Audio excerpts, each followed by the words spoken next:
वालेकुम, क्या हाल चाल है। मैं उम्मीद करता हूँ आप सब ठीक ठाक होंगे। दोस्तों, एक वक्त हुआ करता था जब हमें बॉलीवुड के सॉन्ग्स में एक लफ्ज़ अक्सर सुनने में मिलता था, वो लफ्ज़ होता था ख़त।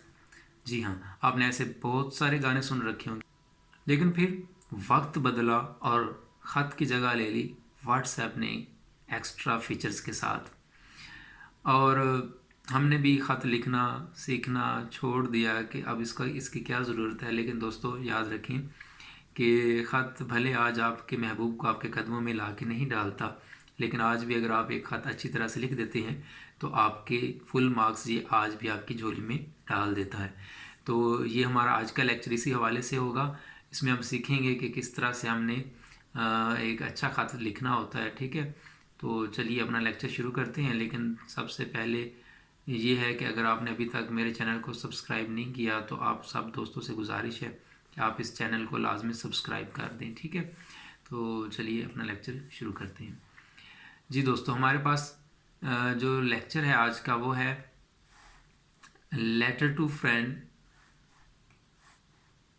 Inviting him to attend the marriage ceremony of your brother. ठीक है, हमने अपने दोस्त को ख़त लिखना है और उसको इनवाइट करना है कि आपके भाई की शादी है, तो वो आपके जो दोस्त हैं वो उस शादी में शिरकत करें। ठीक है, देखिए आज का हमारा ये जो लेक्चर है मुकम्मल तौर पर इनफॉर्मल लेटर के बारे में होगा। इनफॉर्मल लेटर मीन्स वो ख़त जो हम अपने फैमिली मेम्बर्स को लिखते हैं या अपने दोस्त अहबाब को लिखते हैं, उन्हें हम इनफॉर्मल लेटर्स कहते हैं। ठीक है, फॉर्मल लेटर्स वो लेटर होते हैं जो हम बिज़नेस लेटर जिनको हम कहते हैं, जो हम अपने सीनियर्स को लिखते हैं। ठीक है, जिनके साथ हमारी अच्छी कोई ख़ास फ्रैंकनेस नहीं होती। ठीक है, उन्हें हम फॉर्मल लेटर्स लिखते हैं। आज का ये लेक्चर मुकम्मल तौर पर इनफॉर्मल लेटर्स के रिलेटेड होगा। तो चलिए शुरू करते हैं। देखिए, हमारे पास कोई भी जब हम लेटर लिखना शुरू करते हैं ना, तो दो तरीक़ों से हम उसको लिखते हैं। एक था ओल्ड फॉर्मेट और एक है न्यू फॉर्मेट। ठीक है, मैं आपको ये सजेशन दूंगा कि आप हमेशा न्यू फॉर्मेट को फॉलो करें। ठीक है, ये ओल्ड फॉर्मेट है कि जिसमें हम क्या करते हैं, हम ये एग्ज़ामिनेशन हॉल, सिटी और डेट वगैरह जो थी वो अपनी पेज के राइट साइड पर लिखते हैं। ठीक है, अब ये आपने नहीं करना। ठीक है, आपने क्या करना है, आपने सब कुछ अपना लेफ़्ट हैंड साइड पर आपने लिखना होता है। ठीक है, तो याद रखिएगा, ये काम आपने अब राइट हैंड साइड पर लिखने वाला नहीं करना, ये पुराना तरीका था। तो सबसे पहले जिस तरह लिखा हुआ है एग्जामिनेशन हॉल, उसके बाद कोमा, बिल्कुल ठीक है। सिटी ABC बिल्कुल ठीक है। जनवरी 2, 2021। ठीक है, और 2021 के बाद आपको फुल स्टॉप डालने की ज़रूरत नहीं है। ठीक है, 2021 के बाद फुल स्टॉप नहीं डालेंगे आप। अच्छा, यहाँ पे एक चीज़ और मैं आपको क्लियर कर दूँ कि जब हम डेट लिखते हैं सबसे पहले तो आप लिखेंगे जी लेफ़्ट साइड पर एग्जामिनेशन हॉल। ठीक है, उसके बाद सिटी ABC आप लिख दें, ठीक हो गया। इसके बाद डेट लिखते वक्त बाज़ दफ़ा मैं देखता हूँ कि बच्चों ने लिखा होता है यहाँ पे डेट। ठीक है, उसके बाद वो कॉलन डालते हैं और आगे फिर वो कोई डेट लिखते हैं। तो बच्चे, जब आप डेट लिख रहे हो तो उसका मतलब डेट लिख रहे हैं, सबको पता चल जाता है डेट क्या। जब आप डेट लिखते हैं तो आपको ये एक्स्ट्रा डेट लिखने की साथ ज़रूरत नहीं होती। ठीक है, इसको आप नहीं लिखा करें साथ। ठीक है, आप जस्ट सिंपल डेट लिख दिया करें। और डेट लिखने के जो फॉर्मेट है आपने उसी को फॉलो करना है। ये इस तरह से जो आप लोग डेट लिखते हो जी, ठीक है, ये आपने फॉलो नहीं करना। अब इसमें नहीं मुझे पता चल रहा कि आपने दूसरे महीने की बात की है या 9वें महीने की बात की है। ठीक है, तो आपने इस तरह के फॉर्मेट में डेट नहीं लिखनी होती और यूं भी नहीं लिखना। ठीक है, आपने डेट को प्रॉपर वे में ही लिखना होता है। और वो तरीका क्या है, आप इसको यूं लिख सकते हैं, 9 अगस्त 2021। ठीक है, आप इसको यूं भी लिख सकते हैं। देखिए, अगस्त मंथ का नेम जो है वो आप कैपिटल रखेंगे, उसका पहला लेटर। अच्छा, बाज़ दफ़ा क्या किया जाता है कि इसको हम कंट्रैक्शन के तौर इसकी कंट्रैक्शन यूज़ कर लेते हैं। मसलन महीने के जो स्पेलिंग्स होते हैं वो फुल नहीं लिखते, हम उसको यूं भी लिख देते हैं, तो ये भी ठीक है। लेकिन याद ये रखना है कि अगर इसको आप शार्ट करके लिख रहे हो, आपने फिर इसके बाद फुल स्टॉप यूज़ करना होता है। ठीक है, और उसके बाद 2021 आ जाएगा। ठीक है, अगर आप अगस्त यानी महीना पहले लिखते हो तो भी ठीक है, वो उसमें भी कोई हर्ज नहीं। ठीक है, आप इसको पहले भी लिख सकते हो। और डेट बाद में भी लिख सकते हो। लेकिन यहाँ पे ये याद रखिएगा कि अगर आप इस फॉर्मेट में लिख रहे हो डेट, तो आपको फिर इसके बाद लाजमी कोमा डालना पड़ेगा, ताकि ये एक जैसे चूँकि नंबर्स हैं इनमें कोई कन्फ्यूजन ना रहे, ठीक है। तो यहाँ पे फिर आपको लाजमी कोमा डालना पड़ेगा। और अगर आपने अगस्त को इधर लिखा शुरू में लेकिन शॉर्ट करके लिखा है, तो फिर इधर आप फुल स्टॉप डालेंगे, इधर डेट डालेंगे, इधर कोमा डालेंगे और इधर फिर आ जाएगा 2021, ठीक है। तो ये आपके फॉर्मेट्स हैं, आपने इन फॉर्मेट्स को फॉलो करना होता है, ठीक है। ये जो आप इस तरह से अगर आप डेट लिखोगे तो ये गलत हो जाएगा, इसको आपने नहीं लिखना, और ना ही साथ डेट लिखने की इस तरह से कोई ज़रूरत है, ठीक है। तो ये चीज़ आपने जहन में रखनी है। दूसरी चीज़ आपने यहाँ पे ये याद रखनी है कि जब ये आप एग्ज़ामिनेशन हॉल और ये सिटी, ये जो एड्रेस है, ये आप जब लिख लेते हैं तो इसके बाद यहाँ पे आपको एक लाइन कंप्लीट खाली छोड़नी होती है, इसमें आपने कुछ भी नहीं लिखना होता, और ये लाजमी है, ये लाजमी खाली छोड़नी है, ठीक है। डेट लिखेंगे उसके बाद, और डेट लिखने के बाद आपने क्या करना है, आपने उसको जिसको खाता आप लिख रहे हो उसको आपने सैल्यूटेशन उसके लिए लिखनी है। तो जिस तरह से उसने लिखा है डियर सदाम, तो ये भी ठीक है, ठीक है। डियर फर्स्ट लेटर कैपिटल रखेंगे और सदाम का एस कैपिटल रखेंगे। लेकिन यहाँ पे भी मैं आपको ये रिकमेंड करूँगा कि अगर यहाँ पे उसने लिखा है letter to Saddam inviting him to attend the marriage ceremony of your brother, तो आप यहाँ पे डियर सदाम लिखें। अगर यहाँ पे फ्रेंड लिखा हुआ है तो आप भी यहाँ पे जस्ट फ्रेंड ही लिखें, नाम फिर ना लिखें, ठीक है। ये इनफॉर्मल लेटर की मैं बात कर रहा हूँ।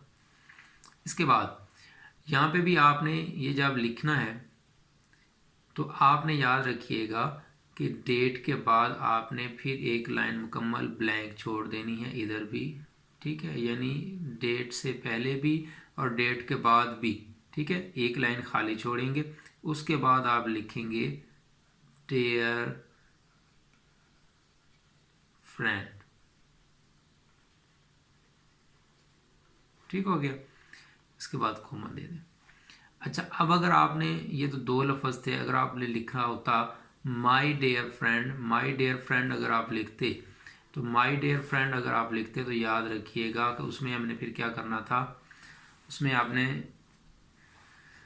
ये चीज़ ज़रा ध्यान रखनी है कि माई डियर फ्रेंड अगर मैं लिखता हूँ तो फिर आपने माई का एम कैपिटल करना था और डियर का जो डी है वो स्मॉल रखना था, ठीक है, और फ्रेंड का फिर आपने कैपिटल कर लेना है, ठीक है, इस तरह से। इसके बाद हमने यहाँ तक सीख लिया। इसके बाद आप क्या करें, आप एक लाइन फिर मुकम्मल, ठीक है, ये भी आपने ब्लैंक लाइन छोड़नी है। उसके बाद आप बॉडी लिखेंगे नीचे यहाँ पे, ठीक है, लेटर की बॉडी लिख लें आप। अब बॉडी जब लिखनी है तो याद रखिएगा कि बॉडी आपके एटलीस्ट 3 पार्ट्स में होनी चाहिए, ठीक है। 3 पैराग्राफ्स में आपकी बॉडी जो है लेटर की वो होनी चाहिए। मसलन हम क्या करते हैं, हम यूँ जब किसी को ख़त लिखते हैं तो हम सबसे पहले क्या करते हैं, अमूमन ये होता है कि आप उसको कहते हैं जी मुझे आपका ख़त मिला, आपने मुझसे ये पूछा, आपने मुझसे मेरी तबीयत का पूछा, मेरी सेहत का पूछा, पढ़ाई के बारे में पूछा, ठीक है। ये आपको मैं एक मिसाल दे रहा हूँ। तो जो कुछ आपको दूसरे बंदे ने पूछा है उसका आप एक पैराग्राफ बना लें, ठीक है। उसके बाद जब आप उसने जो कुछ पूछा है वो जब आप आंसर कर रहे हैं तो उसका आप दूसरा पैराग्राफ बना लें, और उसके बाद आखिर पे जब आप लिखते हैं कि घर वालों को सलाम प्यार ये वो, ठीक है, तो उसका आप एक तीसरा पैराग्राफ बना लें। तो इस तरह से आपने एक लेटर के एट लीस्ट 3 पैराग्राफ्स जो होते हैं वो लाजमी करने होते हैं, ठीक है, ये भी याद रखिएगा। हाँ, अगर लेटर आपका कोई बहुत छोटा सा शॉर्ट सा लेटर है तो फिर वो एक भी हो सकता है, ठीक है, एक पैराग्राफ पर भी हो सकता है। लेकिन अगर लेटर लेंथी है तो फिर आप लाजमी उसके 3 पैराग्राफ करें।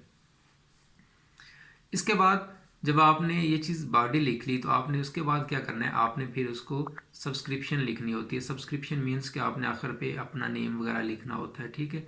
तो उसमें भी जो मैंने एक गलती अक्सर नोट की है वो भी मैं आप लोगों के साथ शेयर करूँगा। वो क्या है जी, वो भी देख लेते हैं। बच्चे क्या करते हैं, बच्चे लिखते हैं जी, योर्स सिंसियरली।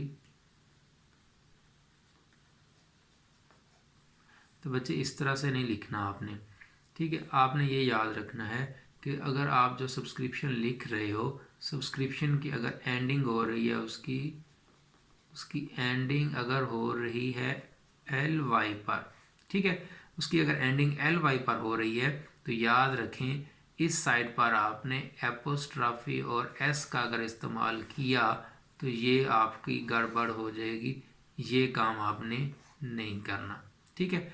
LY पर अगर एंडिंग है तो इधर एपोस्ट्राफी और S नहीं आएगा। हाँ, अगर इधर LY नहीं है तो फिर आप एपोस्ट्राफी और S डाल सकते हैं, यानी अगर यूँ लिखा होता योर्स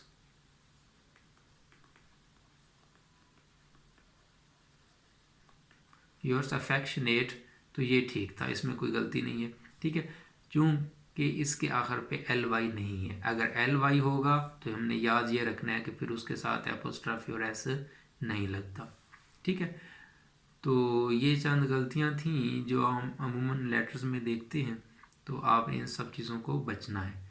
अब यहाँ पे मैं अगेन आपको एक दफ़ा रिपीट करूँगा कि आपने जब लेटर लिखना है तो आपने उसमें मुकम्मल तौर पर एक क्या करना है, पेज को आप लें, उसकी जो एक साइड से उसकी लेफ़्ट साइड है उसको तय लगा लें, ठीक है, ताकि आपके पेज पर एक लाइन सी ड्रा हो जाए, ठीक है। उसको तय लगा लें ज़रा, जब तय लगा लेंगे तो फिर आपने बस उसकी लाइन के ऊपर ऊपर सब चीज़ें फॉलो करते जाना है, ठीक है। कुछ भी आपने राइट साइड पर नहीं लेके जाना।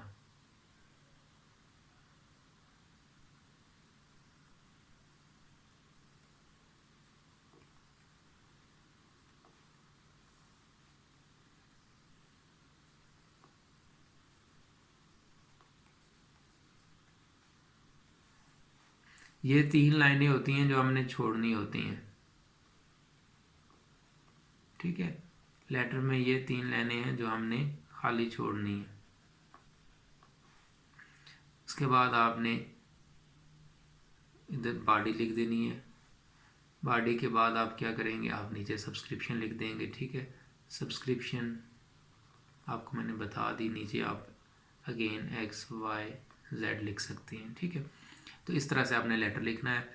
अपना ख्याल रखिएगा। अल्लाह हाफिज़।